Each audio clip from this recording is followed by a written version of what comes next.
Today, let's take an updated look at the 2026 Senate map based on the current prediction market. I think this is the right time to do it because we just had the 25 elections. It's been a couple of weeks. So how does that change where people are putting their money for next year? Well, we're going to find out, and the market we're going to use for this is going to be Kelshi. And how I'm going to do it is if there's at least a 60% margin, I'm going to mark it as safe. 30 to 59 is going to be likely. 10 to 29 is leans, and anything under 10% would be tilt. Of course, you could do it a different way, but that's how I'm going to do it. And remember, this kind of thing could easily change day to day or week to week. I haven't updated my own Senate prediction just yet after those elections, but I'm sure I'll do that soon. And Dems are looking for 4 flips here if they want outright control. So let's get into this. We'll start with the safe states. We're going to go west coast to east. Again, this is at least a 60% margin on the market. For the Dems, we've got Oregon, then Colorado, then New Mexico, then the open seat in Minnesota, then the open seat in Illinois.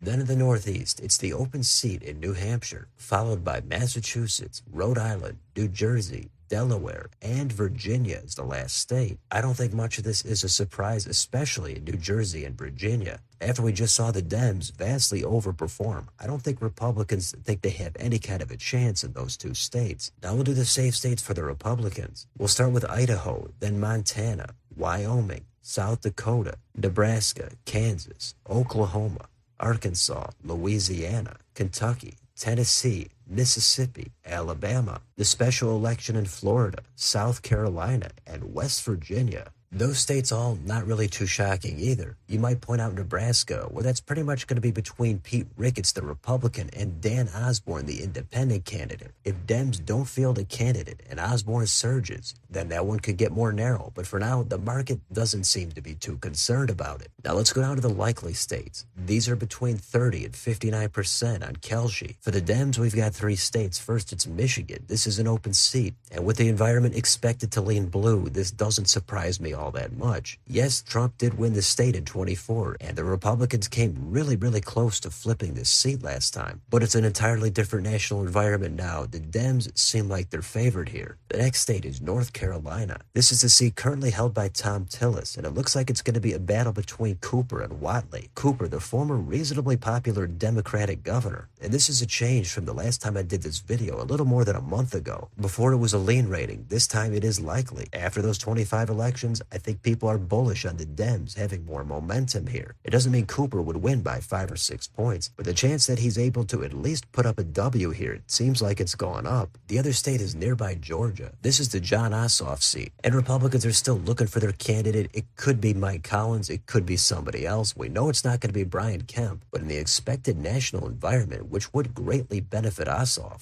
that's why the markets are a little bit more confident about this state than just a lean rating. So that would be a key hold there for the Dems. Now, if we do the likely states for the Republicans, we've got 3 of them. First is Alaska. This market has been a little bit fickle as of late. I think they got a little spooked by the recent election results and the chance that Mary Peltola is going to jump into this thing against Dan Sullivan. It's a little bit too early here, but Republicans still have the advantage. It's not up to that safe territory, so Dems are hoping they could work some magic here, but for now, it's an uphill climb. Next, it's Texas. This is another clear GOP advantage, but there's question marks. If it is Ken Paxton for the Republicans, if it's a strong Democrat, maybe James Talarico for the Dems, and if the national environment resembles what we had back in 2018, and if the Hispanic support shifts sharply back toward the left, Dems are hoping for that perfect storm to make this competitive. For now, that's just a long ways off. Everybody recalls back in 24, this state got redder than expected. So for now, the market has this as a likely R rating, but we'll see what happens. The last state in this category is Iowa. This is the open seat held by Joni Ernst. It looks like it's going to be Ashley Hinson for the Republicans. With the Dems, it's a little bit more unclear. Either way, this could be a state that the Dems could put on the radar if they have anything resembling what we saw in the 25 elections. With Trump not on the ballot, I would expect this state to be more competitive. However, actually flipping it is a different story. It's not totally out of the question, but for right now, the market is showing it at a likely R rating. Now, we've only got 2 states left. There's one here for each side. Let's start with Ohio. This is going to go lean Republican. It was between a 10 and 29% advantage for the Republican, John Husted, at the time I made the video. The thinking is that it's going to be against Sherrod Brown, who just took a loss against Bernie Moreno in 24. I think most people are familiar with the dynamics of this race. If Sherrod Brown cannot win as an incumbent in 24 against a not super strong candidate for the GOP, how's he going to win against a potentially stronger, more establishment candidate, not as an incumbent in the next election? It's all about how big a blue wave could get. If it gets to be huge, then this state would be in play. It was close for governor back in the last blue wave of 2018. But for now, the market still shows the Republicans here with a little bit of an advantage, but it's not significant. The last state is Maine, and this is going to go as a lean for the Dems. This is the Susan Collins seat. If it is her, it's also unclear if it's going to be against Janet Mills or Graham Plattner. But given the lean of this state on a federal level, Dems have a very viable pickup opportunity here. Now, Collins has overperformed the polling last time. She's gotten crossover support, but her popularity is in the toilet. And this is 6 years after her last win. If it's against Plattner, we've seen how he's had some scandals with some of his past online comments. If it's against Mills, she's actually older than Susan Collins. So interesting stuff in this race, but for right now, the markets are going to default to that statewide partisan lean, and that is going to be for the Dems to be able to flip this seat. So after all that, Dems do flip Maine and North Carolina, but Republicans still come out with a majority, 51-49. If the Dems are looking to expand the map, according to the markets, their next target is going to be Ohio. Then their reach targets would be Iowa, Texas, or Alaska. For the Republicans, according to this, they really only have two reasonable options. That's Georgia and Michigan. Both of those still would be an uphill climb, but not impossible. After that, there's really almost nothing else.